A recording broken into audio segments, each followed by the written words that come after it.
Hola, ¿cómo están todos? Espero que muy, muy bien. Estamos en esta clase del día de hoy, en donde va a ser una clase que es bien particular. Vamos a estar hablando un poco. Tenemos personas en lo que es el Zoom de la grabación, entonces me van a estar hablando, van a estar haciendo preguntas y tenemos personas que van a estar viendo la grabación que también pueden dejar sus comentarios ahí porque la vamos a ir publicando. Esta clase básicamente, o este webinar, esta charla, esta discusión, habla con respecto a lo que es la composición corporal y distintos elementos que nosotros tenemos con respecto a la composición corporal y cómo los manejamos, cómo los medimos, cómo nos medimos nosotros mismos y cómo trabajamos con ellos. Cuéntenme si se ve la pantalla compartida, ¿verdad? ¿Se ve? ¿No se ve? De momento yo creo que No, no. no se ve. No se ve la pantalla No. compartida. Vamos a ver si es que la podemos compartir acá. Sería eso, ¿no? Sí, ahí está intentando. Ya. Me avisan para ver si es que no se está compartiendo. Si no se comparte.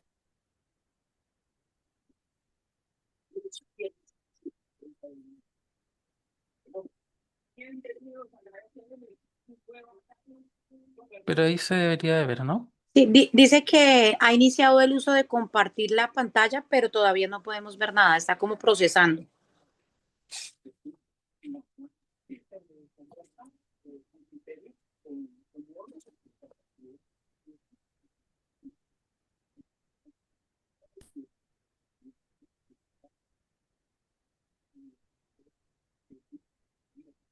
Y si le da para el lado, Ah, salen entonces por... publicar la grabación para todas las personas que están viendo externamente y vamos a transmitir solamente por interno. Ya, espérame un poquito.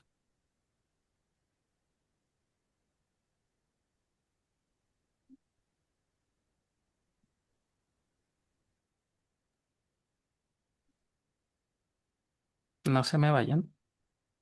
Vamos aquí. No, no, no nos vamos, Lau, No, tranquilo, no, no. tranquilo. Aquí estamos, aquí estamos.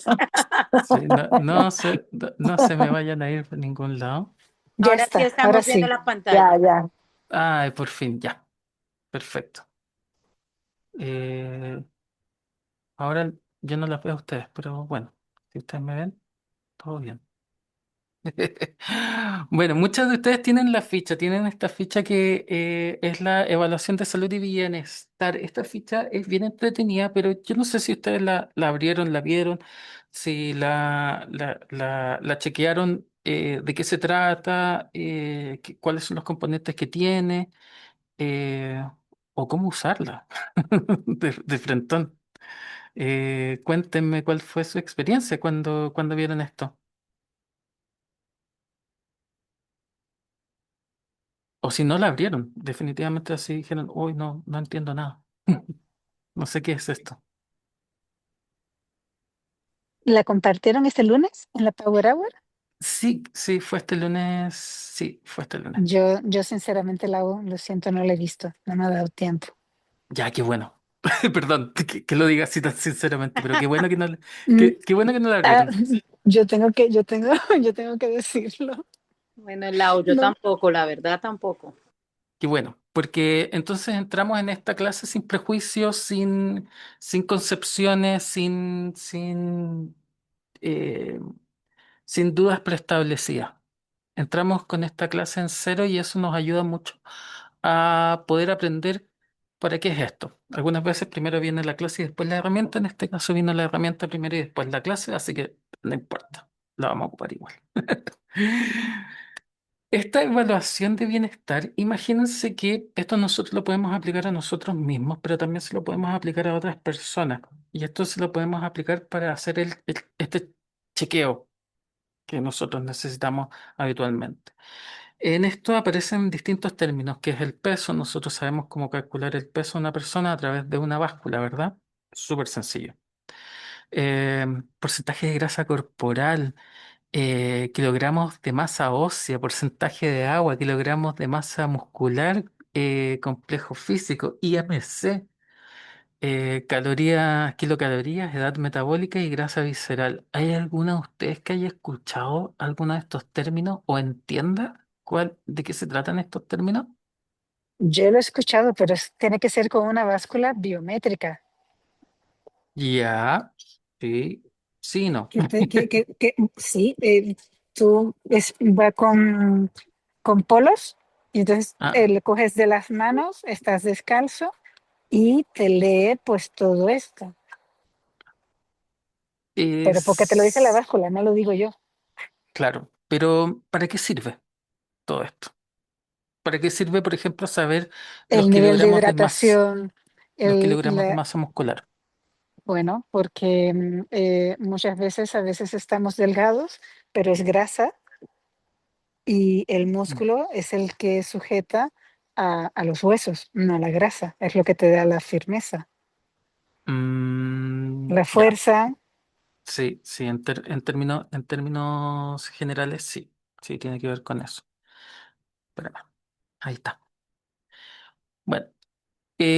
Cuando nosotros vemos muchas de estos elementos de evaluación de la composición corporal, porque estamos hablando de grasa, de hueso, de músculo, de peso, de volúmenes, de porcentaje. Nosotros lo que estamos viendo acá es cómo está compuesto nuestro cuerpo y por lo tanto eso nos da un indicio de cómo está funcionando nuestro cuerpo. Yo no sé si a ustedes les ha pasado, han visto algún programa antiguamente, no sé, que era de World Most Strongest Men, que eran los hombres más fuertes del mundo, que son tipos que parecen que fueran todos gorditos, pero pueden levantar una bala de cañón de no sé cuántos kilos de estos de acero, de no sé qué cosa, y las lanzan y las tiran, pero están gorditos, po. Y uno dice, pero ¿por qué?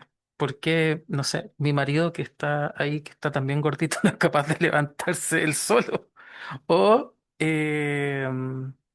no sé, mi abuelo que está un poquito más flaco, que está un poquito más musculoso, también le cuesta caminar.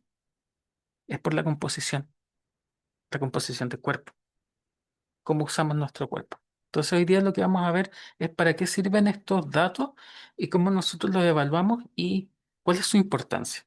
Eso es lo principal. Entonces por eso quise llamar esta clase más allá de la báscula. Nosotros conocemos la báscula como la pesa, ¿verdad? Y esta es una guía le puse la guía definitiva de composición corporal para hacerla un poquito más comercial, pero creo que podría ser más larga, más extensa la clase, ¿verdad? El peso total es un dato crudo y se equivoca. Es un poco lo que hablábamos antes. Una persona puede pesar 75 kilos en puro músculo o 75 kilos en pura grasa.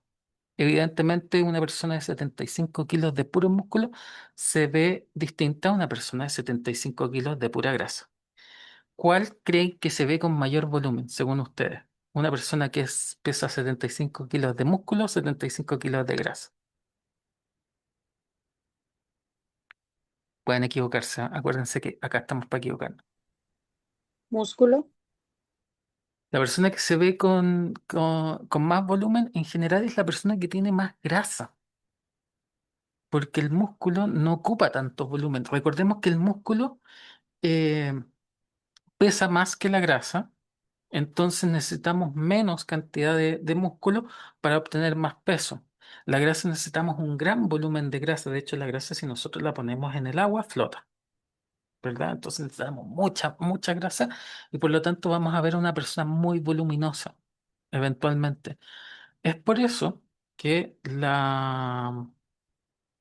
hablamos muchas veces del IMC como un estándar. El IMC para nosotros sí es un estándar de salud, eso no hay que negarlo, y es un estándar inmediato, es un estándar que a nosotros nos ayuda a, a fácilmente poder empezar a racionalizar de que esta persona puede tener problemas metabólicos por este lado. Pero nos tiende a engañar por lo que habíamos visto. Podíamos tener una persona de 74 kilogramos de peso y con estaturas distintas, y eso ya nos va a dar un IMC que es muy parecido, pero la persona eh, que es un atleta va a tener una composición corporal mucho más sana que una persona que tiene mucha grasa, y van a tener IMCs que son iguales, que son estándares, ¿verdad? En la ficha donde nosotros veíamos la evaluación, están los índices de IMC y están súper bien explicados. De hecho, se los voy a mostrar. A ver si se los puedo mostrar acá. Están muy bien explicados donde te dice una persona que te da un índice de IMC. Ahí les voy a mostrar. Bueno, acá aparece cómo calcular el IMC, que es el peso en kilogramos por la altura en metros al cuadrado. O sea, la altura en metros al cuadrado multiplicado por 2 te da un número. ¿Verdad? Esto se divide. Y ese número te da un rango. Si la persona de 0 a 5, no existe una persona con cero, generalmente de una persona de 0, y tanto a 5, estamos hablando de una persona que tiene una delgadez tipo 3, una desnutrición completa. Este índice de delgadez solamente se ha visto en casos muy extremos, como lo fue las personas retenidas en los guetos de la Segunda Guerra Mundial, ¿ya? Para que tengan un poco ese pensamiento de, ya, chuta, esto es extremo". De hecho, todos los índices de delgadez tipo 5 a 10 o 0, como hay algo, a 10 se dieron en esos casos extremos. Pero nosotros habitualmente tenemos a personas que tienen problemas metabólicos como la bulimia, em, que tienen delgadez tipo 1, que son personas extremadamente delgadas también, que se les ven los huesos, que se les ven los huesos de la carita, ¿verdad? ¿Conocen a alguien así? ¿Conocen a alguien que han visto así? Yo no sé si conocen, yo por lo menos sí. Conozco. Uy, no he abierto el chat. Ahí está. Sí, Sí, sí sí. conocen. Ahí está. Igual me pueden abrir el audio y me pueden interrumpir. Yo no tengo problemas, me encanta conversar. 11. Aquí me la va a Y pasar atravesando, mire.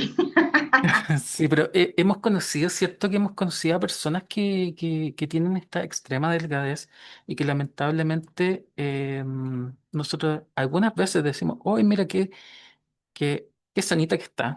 Antes se decía que la delgadez era sana, después que cuando estaba un poquito más rellenito eran más sanos. No, la verdad es que no es así. La composición corporal es muy individual, es muy personal.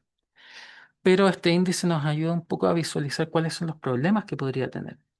Cuando nos dicen personas que están entre 18,5 y 24,9 del índice de este cálculo que nos va a salir, decimos que la persona está en un normapeso o un peso normal, relativamente normal. Después ya para arriba tenemos sobrepeso, obesidad tipo 1, obesidad tipo 2 y obesidad tipo 3. Clínicamente, cada una de estos rangos tiene aspectos em, o complicaciones más que nada asociados a los estados de salud. Evidentemente, por ejemplo, la delgadez extrema tiene estados de desnutrición y y el sobrepeso, desde sobrepeso en adelante ya tenemos diabetes, ¿cómo se llama esto? Enfermedades metabólicas en general, ¿cierto? Esto como que es eh, puede ser muy obvio, pero de repente tenemos que tomarlo en cuenta de que una persona que tiene un cierto grado de obesidad tiene un 60% más de peligro de tener diabetes tipo 2. No lo podemos olvidar, ¿ya? Y la diabetes tipo 2, ¿alguien me puede decir de qué se trata la diabetes tipo 2 y por qué es tan importante poder prevenirla?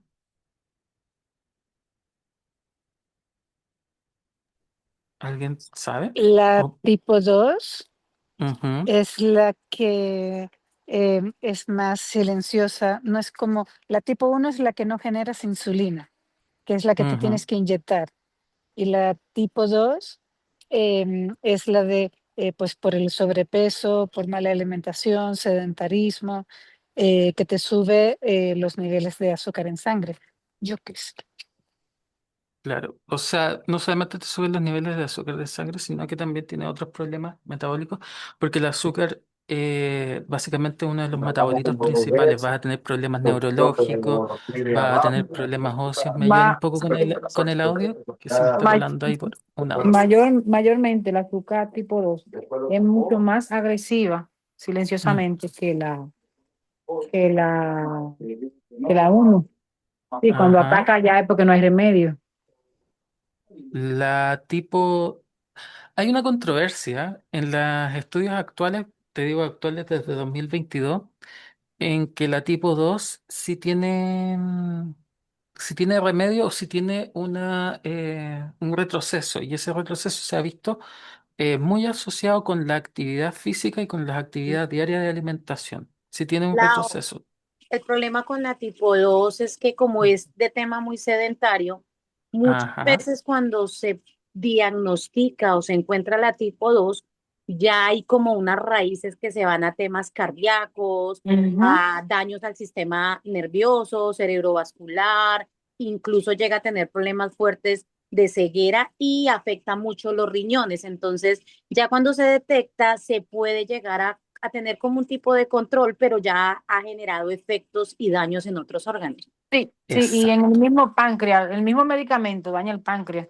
Correcto. Exacto. Entonces la diabetes no es algo que solamente involucre el azúcar en nuestra sangre como metabolito, sino que empieza a involucrar otras funciones y otros órganos que no solamente el páncreas, sino que también son los riñones, el sistema nervioso, el sistema digestivo, básicamente todo lo que nosotros somos.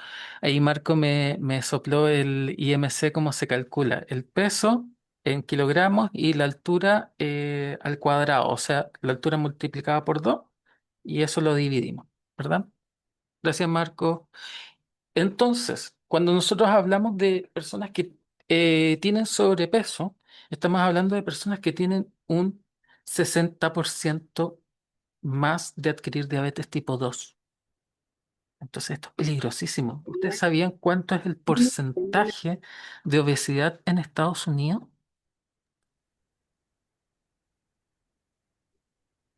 Es uno de los países más eh, ricos actualmente. El porcentaje de obesidad en Estados Unidos alcanza casi el 61%. O sea, de 10 personas, 6 son obesas o tienen problemas metabólicos.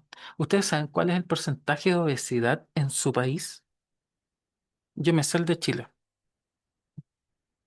Yo averigüé el de Chile, por si acaso. Pero averígüenlo pueden googlearlo o pueden, no les recomiendo ocupar inteligencia artificial en este caso, pero sí googleenlo y verifiquen en las fuentes fidedignas, ya sea su Ministerio de Salud o Ministerio Público o algo por el estilo. ¿Ya? Por lo tanto, cuando nosotros sacamos el IMC, sacamos una fotografía, pero no vemos la profundidad. Acá el IMC no discrimina entre hipertrofia muscular, retención de líquidos o tejido adiposo. Como les había dicho, podría haber una persona que se ve gordita, pero en realidad es mucho músculo, o que en realidad se ve flaca, delgada, pero no tiene nada de músculo, ¿verdad? Em, por lo tanto, nosotros vamos a empezar a aplicar otros componentes que son los que habíamos visto en la tabla Y la que meto nos la había mostrado. cucharada y además que hay personas que uno ve delgadas, pero con metabolismos de una persona obesa. O O una persona incluso, más vieja de lo que es. exacto, o incluso hay personas que pueden estar corporalmente, que uno los ve como muy repuesticos y pueden estar desnutridos. Hasta eso se puede ver. Ajá, Incluso, Entonces, exactamente. no incluso solo se puede uno fiar por la vista, no correcto. es Ujú. tan fiable. Incluso ni siquiera hay personas que ni siquiera alcanzan a llegar a diabetes tipo 2 sino una prediabetes con afectaciones ya cardíacas, renales, pulmonares, sistema nervioso deteriorado, linfa completamente distorsionada, inflamada y no han alcanzado a llegar ni siquiera a la diabetes tipo 1 tipo 2. Sí, de hecho, bueno, habitualmente esos casos no eran tan comunes hace unos años atrás. Te estoy diciendo en 2015. Esos casos se han hecho más comunes de lo que deberían desde la pandemia en adelante. Puede ser por el sedentarismo propio de la pandemia o cosas por el estado. Entonces no tiene que ver solamente con el tema de diabetes, también tiene que ver con el tema de la falta de ejercicio. Alguien por ahí, creo que fue Emma o Andrea, me habló de las herramientas que se toman para poder calcular estos índices y nos habló de la bioimpedancia, de estas básculas de bioimpedancia. Pero yo les digo que cuando, cuando yo era joven, va a sonar súper, pero cuando yo estudié, la báscula de bioimpedancia no la teníamos todos. No teníamos todos acceso a la báscula de bioimpedancia y solamente teníamos acceso a la que ocupamos en la universidad o la que teníamos en la clínica o en la farmacia o cosas por el estilo, porque en esa época eran caras, eran bastante caras, eran bastante macizas también. Ahora se han hecho básicamente una báscula de peso, también tiene báscula de bioimpedancia porque tiene los nodos eléctricos. Son buenas, pero no son tan precisas como las clínicas donde tú pones las manitos y te ponen las patitas y cosas por el estilo. Pero son buenas. ¿Qué es lo que hacíamos nosotros antiguamente? La antropometría manual. La antropometría manual es una forma de nosotros hacer los cálculos que ustedes veían anteriormente y que los vamos a describir ahora, pero de manera más manual. Y nos enseñaban, me acuerdo, de tener clases y clases de pliegues, de cómo calcular pliegues, cómo tomar los pliegues, cómo sacar los pliegues. ¿Por qué? Porque la antropometría manual es muy terapeuta dependiente o manipulador dependiente. Entonces, depende mucho de la experticia que tengamos, es como lo podemos hacer. La bioimpedancia saca un poco de esa experticia, pero también tiene un sesgo grande. ¿Ya?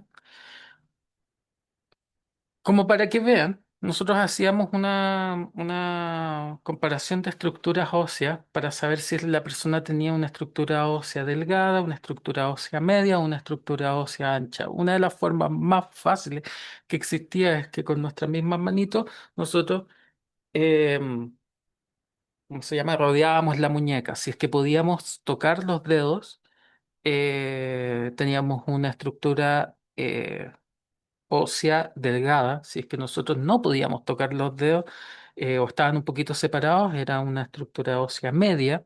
Y si es que ya lo teníamos completamente separado, en el caso que no se veían, teníamos una estructura ósea más amplia. ¿Ya? Acá aparecen ciertos grados de referencia en comparación a las estructuras óseas, que son fáciles, como fáciles de ver, fáciles de, de, de relacionar con respecto al peso. ¿Por qué? Yo no sé si a usted le ha pasado que hay gente que dice o que habitualmente dice, no es que yo no es que pese mucho, sino que soy de huesos anchos.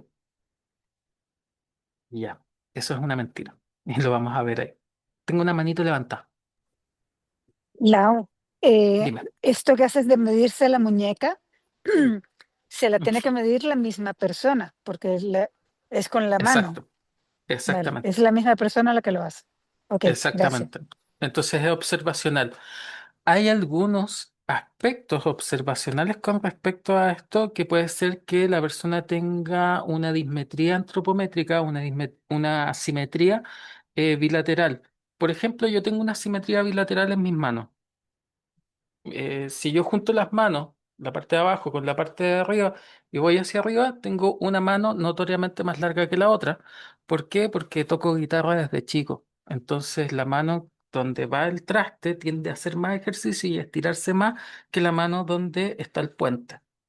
Entonces, por lo tanto, mi medida desde el lado derecho es distinta a mi medida desde el lado izquierdo. Entonces, todas esas cosas son como un poquito más terapeuta dependientes. Hay observaciones que uno tiene que tener con respecto a eso. ¿Ya?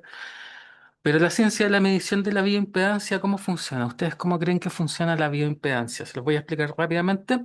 Es que se pasa un pulso, literalmente es como es como que se paseara un pulso de radar, pero en realidad es un poquito de electricidad y recorre todo nuestro cuerpo. Entonces, lo que hace la máquina es medir cuánto tiempo se demora el pulso en pasar, con qué frecuencia se está pasando el pulso, con qué frecuencia regresa y con qué potencia regresa. Es distinta la frecuencia, o sea, qué tantas rayitas tiene ese pulso a qué tan amplias son esas rayitas, ¿verdad? Y todo eso lo mide y lo interpreta la máquina. Y todo eso, esa interpretación lo que hace es que básicamente le entrega información a través de algunos cálculos que no vamos a hacer. Y la máquina nos da todos los datos que nosotros habíamos visto anteriormente. Entonces, tener esta báscula de bioimpedancia es muy buena, pero tiene ciertos aspectos que no son tan buenos y que nosotros tenemos que tomar en consideración. Y es por eso que se generan protocolos. Protocolos tales como un ayuno nutricional de 3 a 4 horas antes de la bioimpedancia. O sea, tú no puedes desayunar y en la mañana, que es lo típico que he visto, que desayunan así o comen o se toman su vaso de agua y van inmediatamente a la máquina de pesa. Esa medición no sirve, completamente no sirve. No. ¿Por qué? Porque ese alimento, la electricidad también pasa por ese alimento, por los ácidos gástricos que se produjeron y también va a generar una resistencia distinta. Por lo tanto, la medición ya no es válida. Vaciar la vejiga inmediatamente previo a la prueba, esto es buenísimo. Hay que tratar de ir con el rango más seco que tengamos. O sea, si nosotros sabemos que habitualmente vamos al baño a orinar o que tenemos un hábito regular de orina, tratemos de que por lo menos una hora antes, como mínimo una hora antes, ¿verdad? Eh, También tiene un tema, la temperatura corporal es muy importante. Habitualmente la bioimpedancia se toma con la persona con lycra, con, ¿cómo se llaman eh, esta ropa de ejercicio? Yo ocupo buzo, pero no sé si se ocupa la palabra buzo allá. Que el material, las La licras, licra, eso. sí. Ya, habitualmente se ocupa licra o cualquier cosa que tenga baja resistencia, porque hay algunas telas que tienen alta resistencia eléctrica y también alteran la medición, ¿verdad? No podemos hacer ejercicio intenso porque nos podemos eh, sobre deshidratar, ¿ya? O sea, tenemos que tener una hidratación óptima, ¿ya? Sin exceso de agua porque nos podemos hiperhidratar, ¿verdad?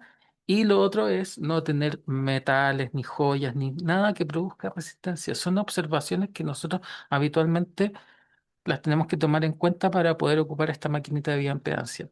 La maquinita es muy buena, pero es muy sensible a errores, ¿verdad? Ahora veamos uno de veamos los distintos, las distintas cifras que nos va a dejar la máquina de bioimpedancia y de qué se tratan y por qué son importantes, ¿verdad? Primero está el porcentaje de grasa corporal. El porcentaje de grasa corporal es básicamente la masa de grasa, no es solo la reserva energética, es lo que se encuentra tanto en órganos como a nivel de recubrimiento de grasa en el órgano y en los músculos, ¿ya? No solamente es una reserva de grasa. ¿Ustedes saben cuál es la importancia de la grasa en nuestro cuerpo? Nosotros igual tenemos que tener un porcentaje de grasa, no podemos tener grasa cero. Pues una reserva de energía, protector también para nuestras células, también ayuda muchísimo para cuando tenemos muy poquita grasa, también empiezan desbalances hormonales, entonces tampoco podemos satanizar la grasa porque es supremamente importante para la salud de nuestros tejidos. Ahí tocaste un punto súper bueno y súper importante, que la grasa también tiene una función endocrina, ¿verdad? También involucra las hormonas. No solamente las hormonas, hay muchos, por ejemplo, el GABA, que es un neurotransmisor, es de origen esteroidal, por lo tanto tiene grasa, tiene en su química una cadena de grasa. Las hormonas esteroidales son grasa. ¿Verdad? Entonces, también tiene un tema endocrino y un tema neurológico, la grasa, donde no solamente nosotros vamos a sacar energía, sino que también sacamos estos componentes. Por lo tanto, en hombres vamos a tener un porcentaje de grasa entre 60 al 20% y en mujeres saludables vamos a tener entre un 21 y un 31.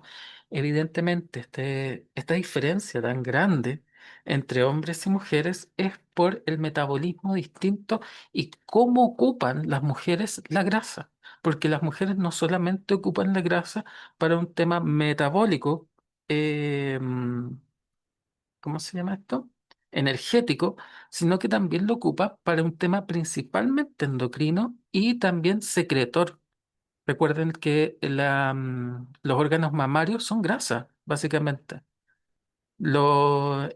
Alrededor de la cintura se tiende a acumular grasa porque también es una zona de protección y es una zona altamente metabólica en las mujeres. Entonces tenemos que tener consideración eso. La masa de grasa, la función de los lípidos totales funciona como un órgano endocrino, ya lo habíamos dicho, que regula el metabolismo y su exceso causa la inflamación crónica, ¿verdad? Una de las formas es la bioimpedancia para poder medirla, pero otra de las formas también es a través de la fórmula de Marina, una fórmula de Marina que muestra lo que es la estatura, la circunferencia del cuello, la circunferencia de la cintura y la circunferencia de la cadera. ¿Verdad? Que estos son medidas antropométricas. Nosotros con esta cinta de medir, que nosotros habitualmente ocupamos la mejor cinta del mundo, que es la de costura. Esa cinta es hermosa.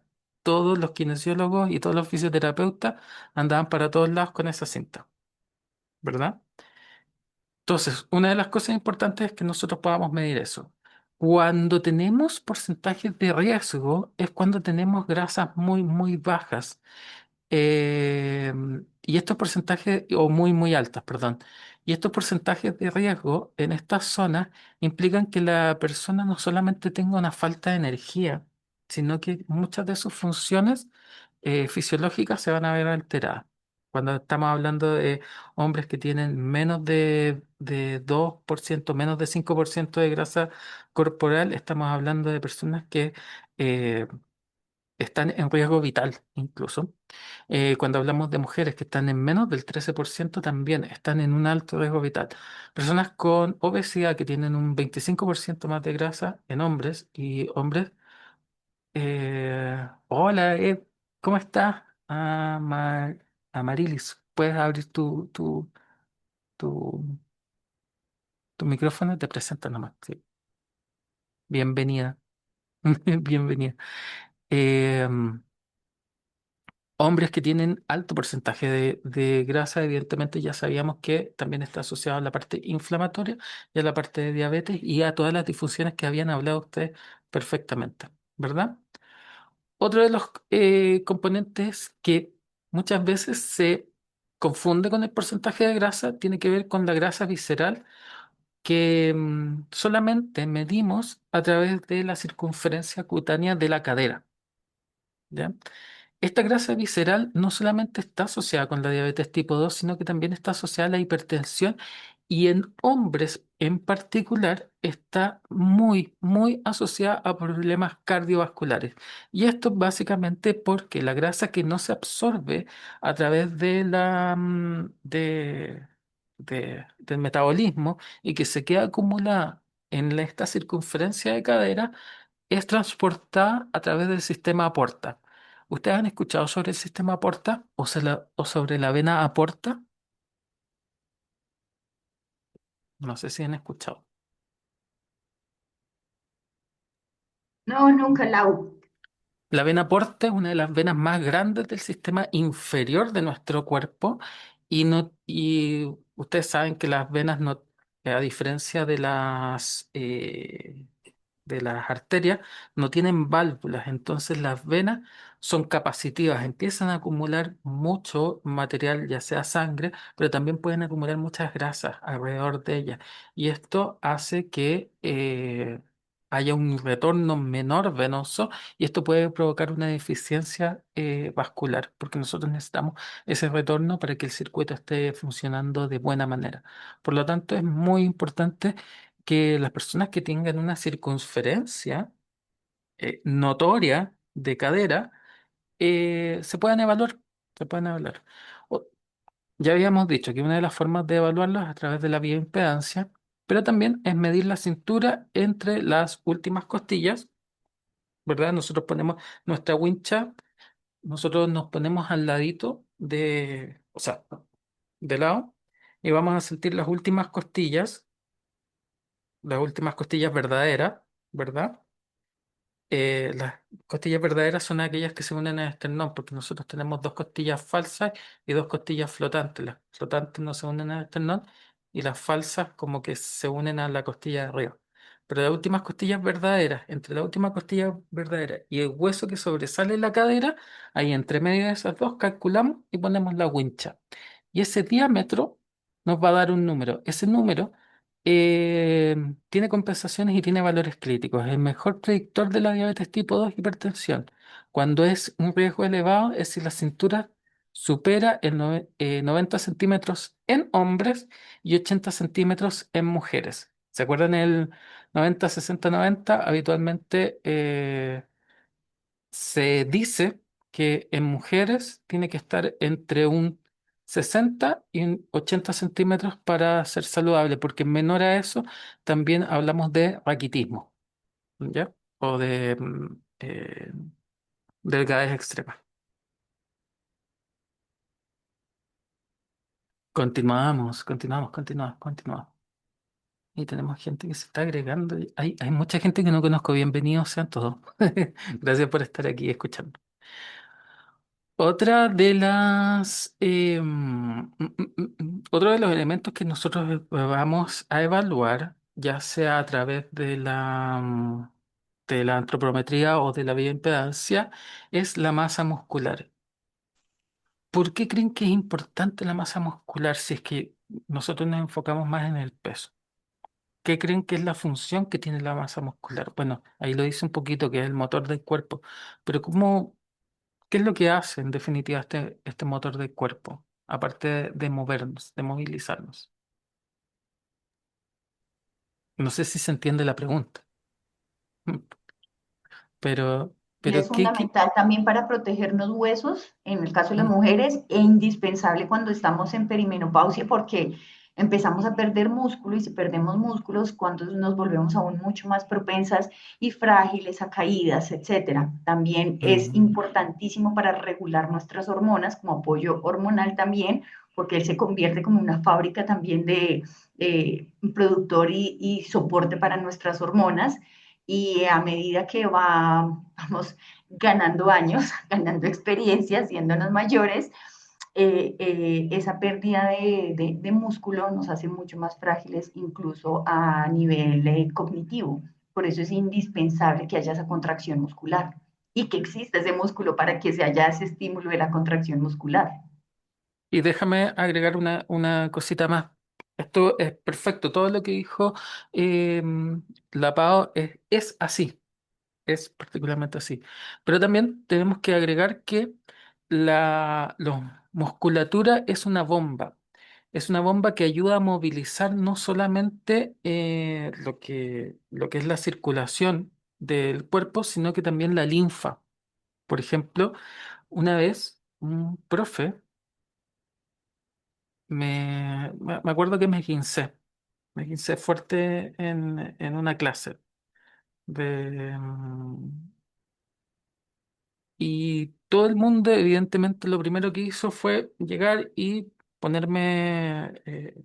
hacerme el price, ponerme frío, ponerme la pata en alto, que no la moviera, y cuestiones por el estilo. Y yo, profe, llega y me mira, y los mira a todo esto porque todos eran alumnos de kinesiología, evidentemente hicieron el protocolo, pero los mira y me dice, ¿te duele cuando la mueves? No, entonces no dejes de moverla, no pares de moverla, porque era una 15 en el tobillo, era una 15 leve en el tobillo, era molesto, pero me dijo, hay tan poca vascularización en el tobillo, en el miembro inferior, pero específicamente en el tobillo, que necesitas de mucha fuerza para mover todo ese edema, toda esa inflamación hacia arriba, hacia la linfa.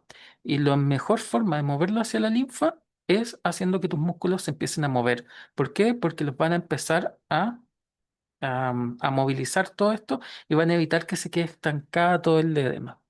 Entonces, una de las cosas muy importantes también es este movimiento linfático. Y el movimiento linfático nosotros lo hemos estudiado anteriormente con respecto a lo que es el drenaje de toxina, ¿cierto?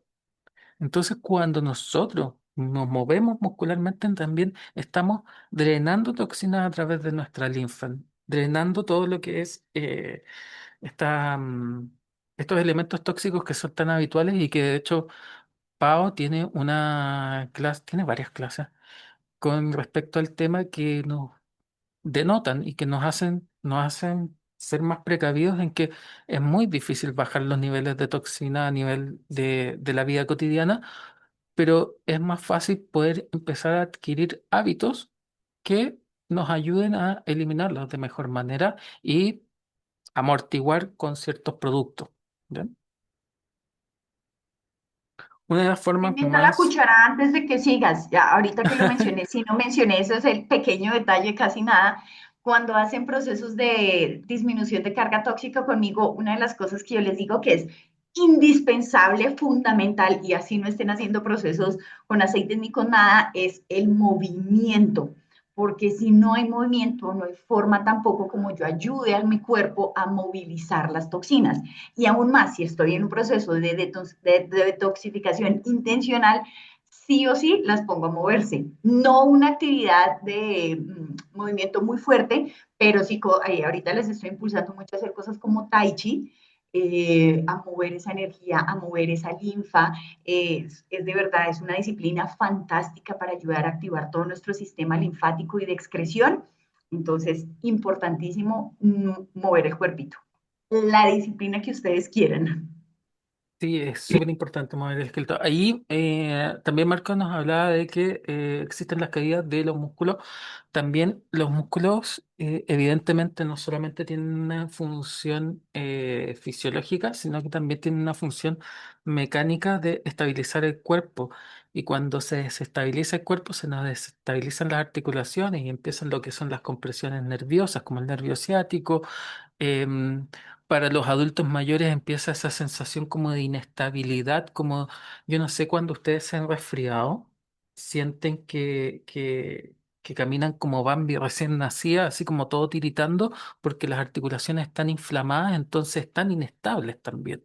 Es, suele suceder eso. Entonces, ¿qué es lo que apoya ahí en nuestro sistema en paralelo, que va en paralelo a la articulación, que es la musculatura? La musculatura tiene ese sistema de contrasoporte. Imagínense que los huesos son los mástiles del barco y la musculatura básicamente son las velas y las cuerdas que existen en este barco. Entonces necesitamos eso para estabilizarlo y para poder movilizarnos también.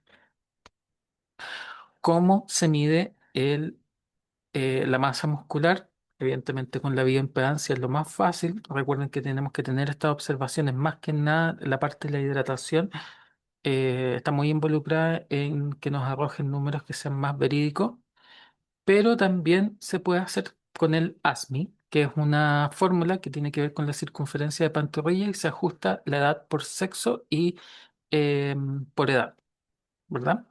La fórmula manual de ASMI, siempre vamos a tener nuestra wincha querida, pero la fórmula nos va a arrojar también las medidas y también los rangos, que también son distintos para sexo y para edad.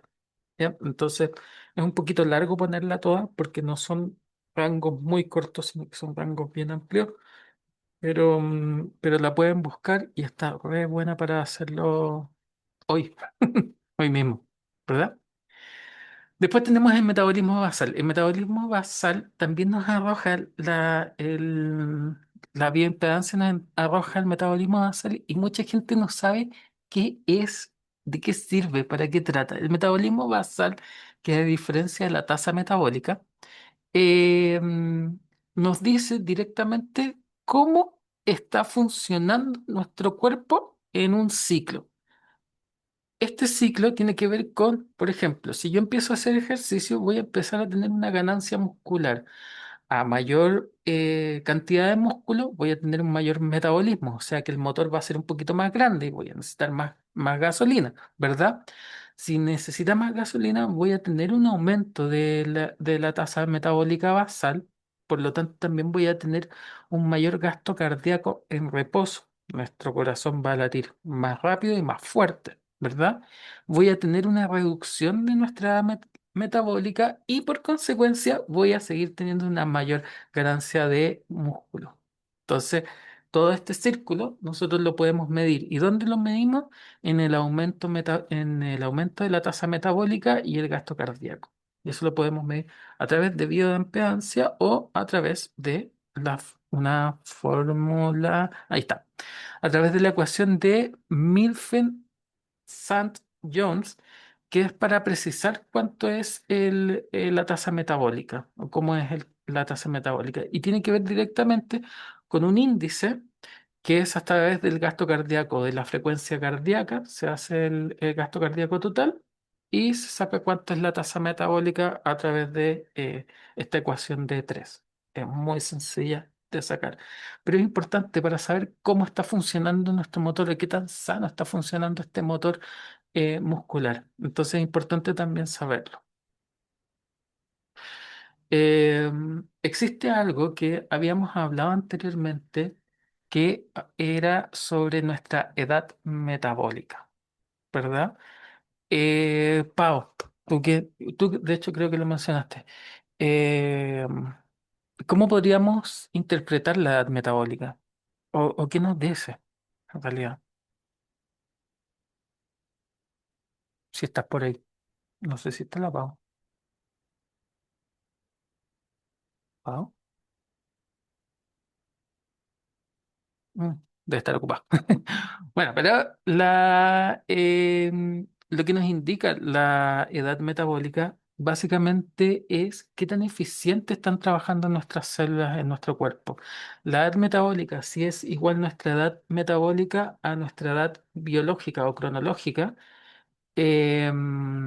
estamos hablando que la persona está dentro de rangos normales. Esto se saca a través de un cálculo algorítmico, ¿verdad? Y esto no lo, que es como es básicamente que yo reúno todos los datos anteriores que vi anteriormente, lo aplico en una fórmula algorítmica y esa fórmula algorítmica me va a arrojar un porcentaje más o menos aproximado de cuánto es mi edad metabólica y eso yo lo comparo con mi edad cronológica. Si mi edad metabólica o mi edad fisiológica es menor que mi edad cronológica, estamos súper bien, pero si es mayor, significa que nosotros tenemos que empezar a hacer ajustes. Y si es mucho mayor, significa que nosotros podemos estar en problemas de salud, ya sea que los estemos experimentando o que sean prontos a aparecer. Entonces tenemos que tener ojo con eso.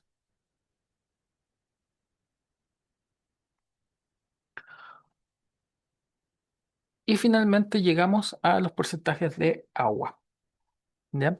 Los porcentajes de agua corporal es algo que muchas de las personas que vivimos con doTERRA no nos tenemos que preocupar tanto, pero el resto del mundo sí.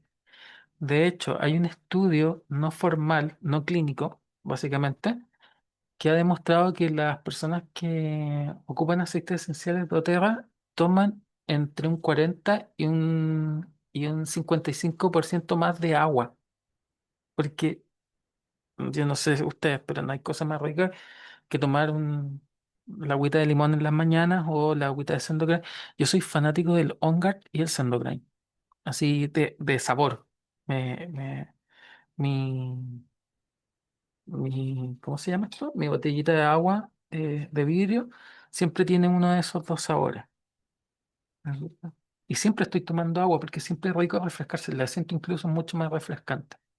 Pero para las otras personas que no tienen los beneficios de usar los aceites esenciales y que podrían tenerlos, eh, una de las cosas que tenemos que tener en claro es que la falta de agua es muy importante. Básicamente nuestro cuerpo es una bombita de agua, de estos globos con agua, porque imagínense que para hombres entre el 50 y el 65% del porcentaje de la masa corporal es agua.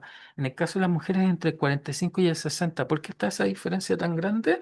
Es básicamente porque las mujeres, lo que habíamos visto anteriormente o al principio de la charla, que era que ellas tenían un porcentaje más alto en grasas metabólicos. Pero un déficit en el 1% de grasa lo que puede provocar es no solamente un mal funcionamiento, sino que esta sensación de fatiga crónica y problemas de niebla mental. Habitualmente las personas deshidratadas que nosotros podemos ver, eh, uno de los índices de preocupación es esta niebla mental que se les provoca o estos grados de inconsciencia, de poca conexión con la realidad. Entonces de repente vemos a personas que están nubladas, completamente nubladas y desorientadas, esa era la palabra, desorientadas completamente. Y ahí nosotros, eh, ese es nuestro Glasgow. Nuestro triage para decir, esta persona tiene un Glasgow alterado, por lo tanto, eh, está corriendo un riesgo. ¿Por qué? Porque no es solamente que esté deshidratada, no solamente que tenga sed, sino que tiene una desorientación. Hay algo que está pasando a nivel neurológico.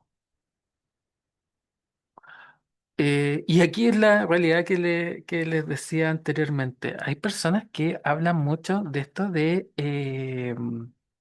tema de, de los huesos grandes. Recordemos que los huesos son, en su mayoría son huecos y son trabeculares. ¿Qué significa trabeculares? Que tienen huecos, que tienen como orificios. Si esos orificios son muy grandes, hablamos de osteopenia o osteoporosis. Si esos orificios están bien centrados, hablamos de un hueso bien constituido. Y si hablamos de un hueso que es completamente sólido, hablamos de un hueso sólido, eh, solidificado, ¿verdad? Pero los huesos tienen esta característica de que no, de que son más livianos que el agua. Muchos de los huesos pueden flotar, si bien retienen mucha agua, pueden flotar. Por lo tanto, ese mito de peso mucho porque soy de huesos pesados, mentira.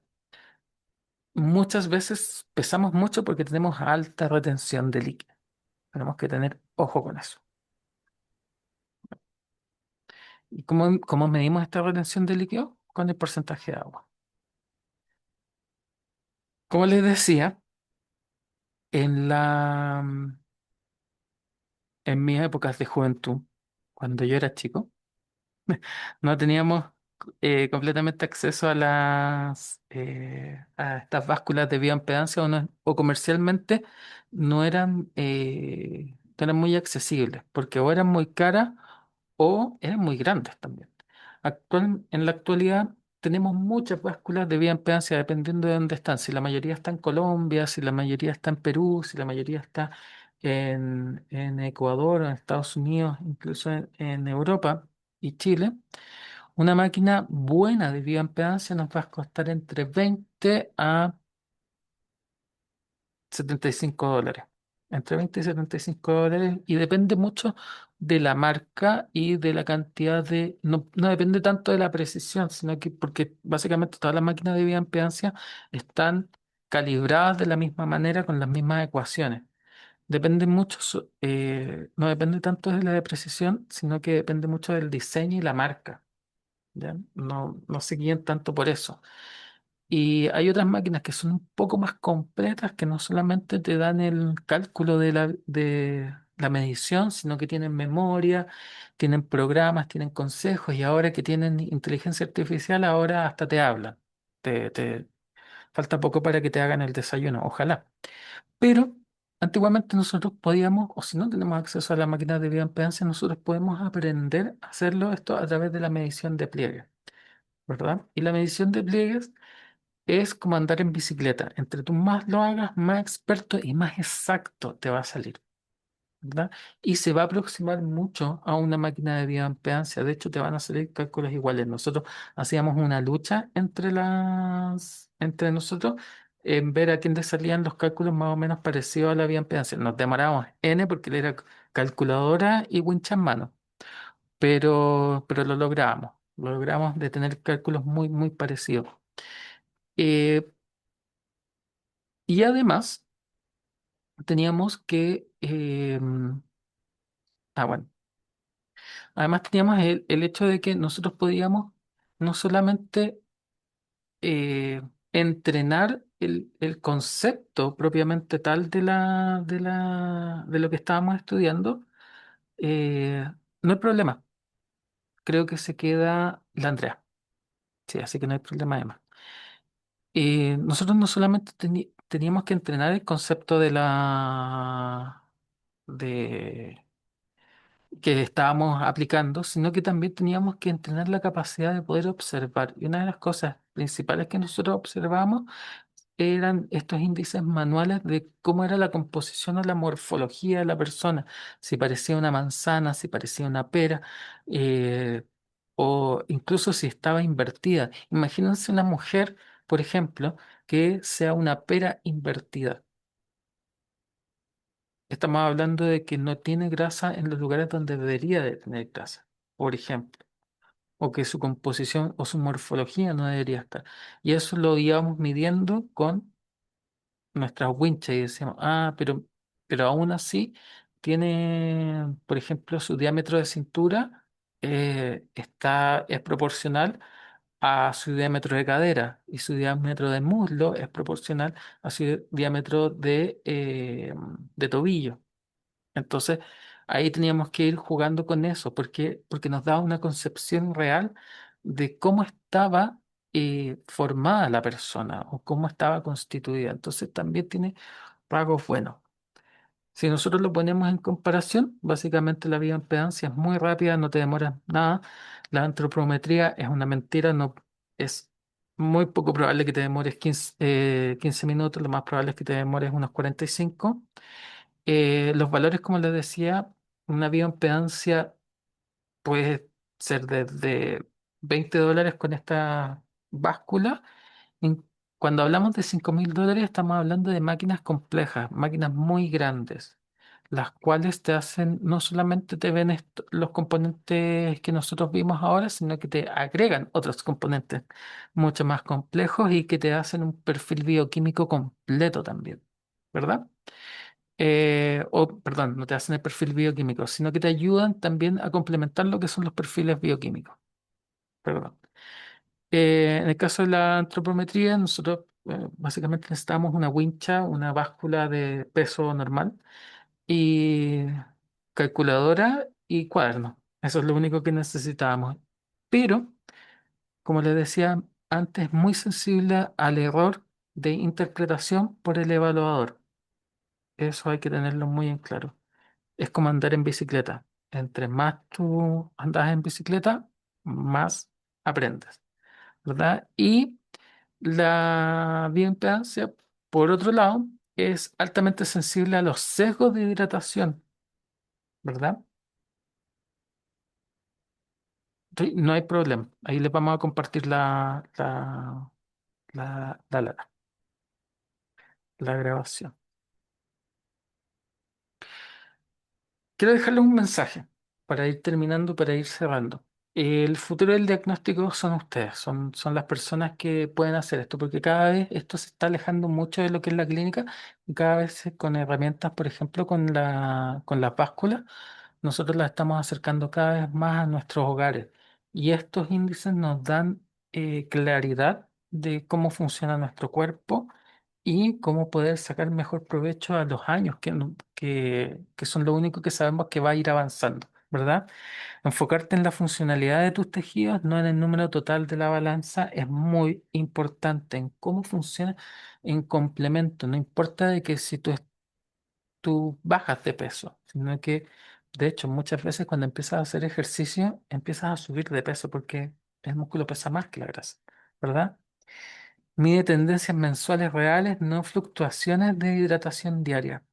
Nosotros cuando aplicamos la ficha de medición, hay mucha gente que se obsesiona y dice, voy a ver cómo es el cambio día a día. en el caso de las mujeres, ver ese cambio día a día es muy complicado porque las hormonas dentro del periodo de las mujeres, ya sea pre, peri o post menopausia, o sea, post, claro, post menopausia en este caso, eh, mm, fluctúan mucho. Entonces nosotros tenemos que tener rangos que sean un poco más amplios. Y en el caso de los hombres, la nutrición y también sus periodos hormonales, los hombres también tenemos periodos hormonales, también hacen que las fluctuaciones sean, tengan variables, no tan amplias como las mujeres, pero sí que sean variables que no nos den un diagnóstico, que no nos den una evolución, simplemente nos dan números que están muy cercanos. Es como tratar de visualizar que lo que estamos tocando es una mesa, cuando yo lo que estoy haciendo es mirar con una lupa. No podemos hacer eso, ¿verdad? Entonces tenemos que ver un poquito más amplio y para eso necesitamos lo que son observaciones que sean más o menos de un mes. Tenemos que pasar desde el pensamiento del peso ideal a la recomposición corporal. La recomposición corporal se hace, o la verdadera salud es haciendo un cambio en el metabolismo. Nosotros sabemos sobre los aceites esenciales, sabemos lo importante que es que nos ayuden, pero también tenemos que saber que es importante el, la actividad física y lo que comemos, ¿verdad? No buscamos perder peso, no buscamos perder kilos, sino que lo que buscamos es perder grasa visceral y ganar esta armadura muscular, ¿verdad? Así que el ritmo de progreso tiene que ser real. El peso diario fluctúa, quédense con eso, y tenemos que medir la grasa por lo menos cada 4 semanas, 4 a 6 semanas, o sea, cada un mes, ¿verdad? Y medir la masa muscular cada 8 semanas. ¿Por qué? Porque nuestro esqueleto muscular, nuestra armadura muscular, aproximadamente tiene un cambio metabólico y cambio en su composición cada 8 semanas. Entonces, es importante que nosotros podamos medir ese cambio. Si nosotros la medimos día a día o algunas veces en la mañana y en la noche, como hay personas que lo hacen, estamos viendo la mesa con la lupa. Así que no estamos sacando información real. Así que es muy importante tener esto en cuenta. Queridas, me recontrapasé de la hora. Bueno, igual empezamos un poquito más tarde, pero cuéntenme si tienen dudas o preguntas. Yo voy a dejar de compartir y dejar de grabar también.